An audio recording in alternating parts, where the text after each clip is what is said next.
So আমরা চেষ্টা করি অন্যান্য মানুষগুলোর সাথে তারা কি বিহেভটা করছে এটাকে ভালো করে নজর রাখা, ওই কিচেনটা কতটুকু স্বাস্থ্যসম্মত, বা ওখানে যারা রান্না করছেন তাদের ড্রেস আপটা কি, হ্যাঁ তারা কিভাবে হাইজিনটা মেনটেন করছেন। কি অনেস্ট রিভিউটাই দেয়া হয় নাকি একটু চালাকি করা হয়? এটা খুব ভালো প্রশ্ন করেছেন। এইটার উত্তরটা কি আমি ঠিক জানি না, কারণ আমি শুরু করেছি 2016 থেকে, এখন 8 বছর চলছে, এখন পর্যন্ত একটা পেইড রিভিউ আমি করি নাই। হ্যাঁ, এবং আমি বরং জিনিসটার ভিতরে যুদ্ধ করছি আর কি, যেন এই পেইড রিভিউটা না হয়, কারণ আসলে আমাদের রিভিউর উপরে অনেক দর্শক বিশ্বাস করেন, সেখানে যান। ভুল হতে পারে, কোনো একটা ভালো খারাপকে আমি খারাপ বলে ফেলতে পারি, বা উল্টোটাও হতে পারে, ভাইস ভার্সা, কিন্তু এটা যেন ইচ্ছাকৃত না হয় এই চেষ্টাটা সবসময় থাকে। আর যখনই আপনি পেইড রিভিউয়ে যাবেন আপনার হাত পা হয়ে যাবে বাধা। ভাই, খাবার রিভিউ করার ক্ষেত্রে আপনি কোন জিনিসগুলো মাথায় রাখেন? প্রথমে যে জিনিসটা মাথায় রাখার চেষ্টা করি সেটা হচ্ছে পরিচ্ছন্নতা। তাদের রেস্টুরেন্টে আমি ঢুকবো, একটা জায়গায় খাবো, আমার যে ওই খাবার জন্য যে মিনিমাম পরিচ্ছন্নতা দরকার সেটা একটা মেনটেন করছে কিনা। এটা এক একটা রেস্টুরেন্টের কাছে এই প্রত্যাশাটা এক এক রকম। আপনি রাস্তার একটা রেস্টুরেন্ট আর একটা 5-তারার রেস্টুরেন্ট, পরিচ্ছন্নতা সেম হবে না। সো সেকেন্ড যে জিনিসটা আমরা দেখার চেষ্টা করি সেটা হচ্ছে যে খাবারটা পরিবেশন করা হচ্ছে এটার হাইজিনটা কতটুকু মেনটেন করা হচ্ছে।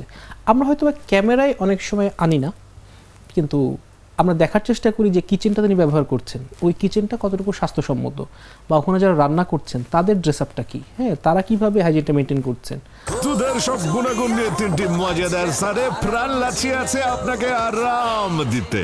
আমরা দেখার চেষ্টা করি যে বাজারটা উনি কোত্থেকে করেন, কারণ অনেক সময় দেখা যাচ্ছে যেমন আমাদের বিফ, এটা অনেক সময় প্যাকেটজাত মাংস পাওয়া যায় বাজারে, ওটা তারা ব্যবহার করছেন কিনা। এটা বিরিয়ানি বা তেহারির দোকানে এটার ঝোঁকটা অনেক বেশি দেখা যায়। তো আমরা আসলে ডিরেক্টলি প্রশ্ন করি আপনি গোশতটা কোত্থেকে কেনেন। সার্ভিং এর যে ব্যাপারটা, সার্ভার কতটুকু হাসি মুখে সার্ভ করছেন, এইটা একটু পাওয়াটা টাফ, কারণ ক্যামেরার সামনে এবং ক্যামেরার সামনে ছাড়া এটা অনেক ক্ষেত্রেই একটা ডিফারেন্স হয়ে যায়। সো আমরা চেষ্টা করি অন্যান্য মানুষগুলোর সাথে তারা কি বিহেভটা করছে এটাকে ভালো করে নজর রাখা। খাবারের ব্যাপারটা নিয়ে আমরা আসলে একটু পড়াশোনা করে যাওয়া, একটু জেনে শুনে যাওয়া, কেন এটা টেস্ট এরকম হবে এটা একটু বোঝার চেষ্টা করি, এটা একটু ডিপ ডাইভ করার চেষ্টা করি।